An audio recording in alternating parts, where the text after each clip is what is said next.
Hello friends, today हम discuss करेंगे economics subject का topic what is demand and demand डिटर्मिंग। Understood meaning of demand.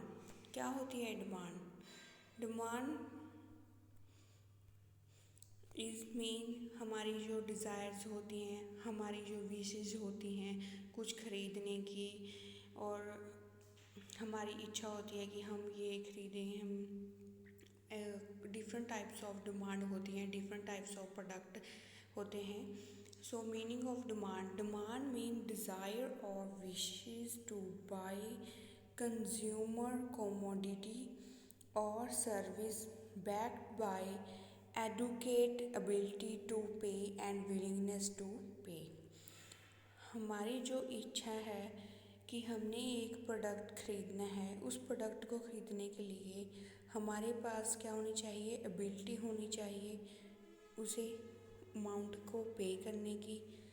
हम willingness हो उसे पे करने में। जैसे 100 का है तो हम विलिंग हैं कि हम 100 पे कर सकते हैं, हमारे पास 100 रुपीज़ है।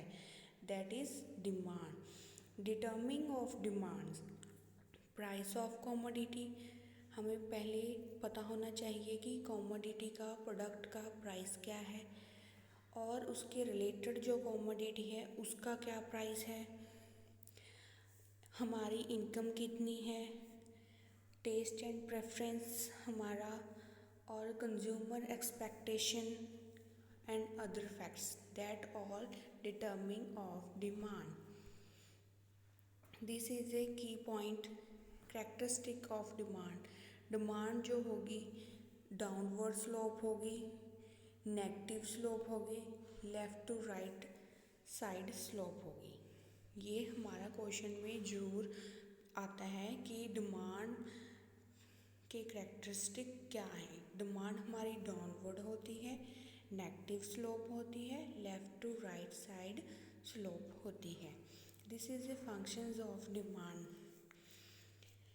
It state that relation between demand for a product, एक प्रोडक्ट की जो डिमांड होती है उसे हम कैसे डिटर्मिन करते हैं। It may be express as a demand function. Price of commodity, money of income consumer, price of its substitute, price of complementary goods, consumer taste, advertisement expenditure, सबको प्लस करके क्या आता है? Demand function. Now what is law of demand? Law of demand क्या है? Inverse relationship है between price and commodity demand. जो demand, जो कॉमोडिटी है उसका प्राइस और कॉमोडिटी की जो डिमांड है उसमें क्या है? रिलेशनशिप इनवर्स है। अगर प्राइस इंक्रीज होगा तो डिमांड उस प्रोडक्ट की डिक्रीज होगी। ये क्या है? नेगेटिव। ठीक है, हमने बोला था ना कि डिमांड क्या है? नेगेटिव स्लोप है। तो इनमें नेगेटिव रिलेशनशिप होता है और इनवर्स रिलेशनशिप होता है, उल्टा होता है। अगर प्राइस इंक्रीज होगा तो डिमांड डिक्रीज होगी, अगर प्राइस डिक्रीज होगा तो डिमांड इंक्रीज होगी। हमेशा ऑपोजिट चलेगा, इनवर्स चलेगा। कभी ऐसा नहीं होगा कि प्राइस इंक्रीज होगा और डिमांड भी इंक्रीज होगी। नो, इसमें लॉ ऑफ डिमांड में ये कहा जाता है कि ये इनवर्स रिलेशनशिप होता है बिटवीन प्राइस एंड डिमांड। ठीक है, first characteristic it inverse relationship. Price जो होगा इंडिपेंडेंट होगा और डिमांड जो होगा इंडिपेंडेंट वेरिएबल होगा। प्राइस इंक्रीज डिक्रीज होगा तो डिमांड भी उस पर ही डिपेंड करेगा। अदर थिंग्स रिमेन सेम, बाकी सब सेम होगा। कंज्यूमर की इनकम, कंज्यूमर का टेस्ट प्रेफरेंस सब रिमेन सेम होगा। इसे हम क्वालिटेटिव स्टेटमेंट भी बोलते हैं। ये वेरी इंपॉर्टेंट है, फोर्थ पॉइंट, कि ये डिमांड जो होती है व्हाट इज़ क्वालिटेटिव और quantitative. It called qualitative statement related with time. Now move law of demand. हमारी डाउनवर्ड स्लोप होती है, नेगेटिव स्लोप होती है, ठीक है, और राइट लेफ्ट, यहाँ लेफ्ट से ये क्या हो रही है, राइट जा रही है। ठीक है, ये होगा। अगर हमारा प्राइस इंक्रीज, यहाँ पे यह क्या हो रहा है, डिक्रीज हो रहा है 15 से 14, 13, 12, 11। सो हमारी डिमांड यहाँ क्या हो रही है, इंक्रीज। 2 से 3 होगी, 3 से 4 होगी, 5 होगी, 6 होगी। सो ये दोनों का कॉम्बिनेशन होकर ये चार्ट बना है। पहले हमारा प्राइस था 15 और हमारा डिमांड था 1, ए पॉइंट यहाँ पे बना। और फिर हमारी डिमांड प्राइस फॉल हो गया 14, ठीक है, और डिमांड हमारी इंक्रीज होगी 2। ठीक है, ऐसे लॉ ऑफ डिमांड का डायग्राम और टेबल बनता है। Now reason of downward slope of demand.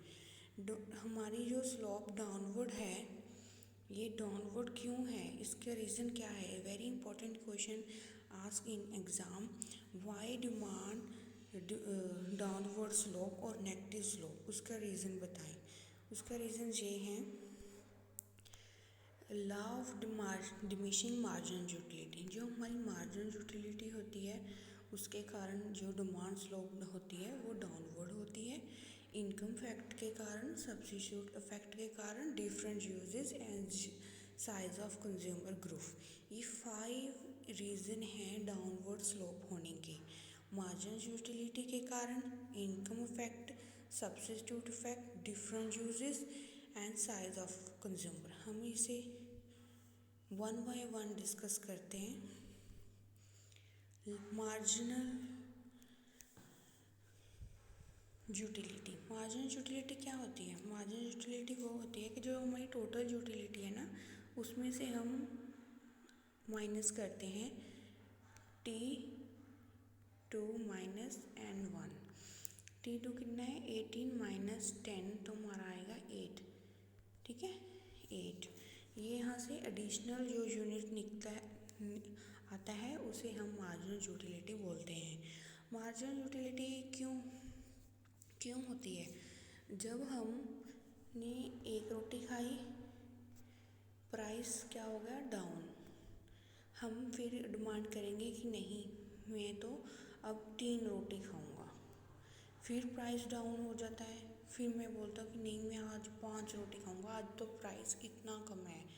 अगर 5 फिर मैं 6 अपनी ज़्यादा रोटी खाते जाऊंगे तो हमें वॉमिटिंग आ जाएगी, इसलिए जो सेटिस्फैक्शन है वो लेस होती रहती है।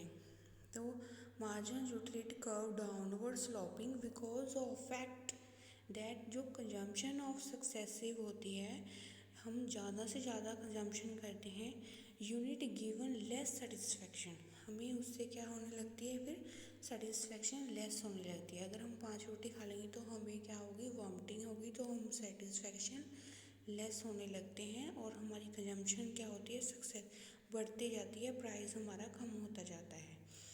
So this is a marginal utility of diminishing. इसके कारण जो होती है डिमांड डाउनवर्ड स्लोपिंग होती है, यहाँ पे सेटिस्फैक्शन लेस होती है।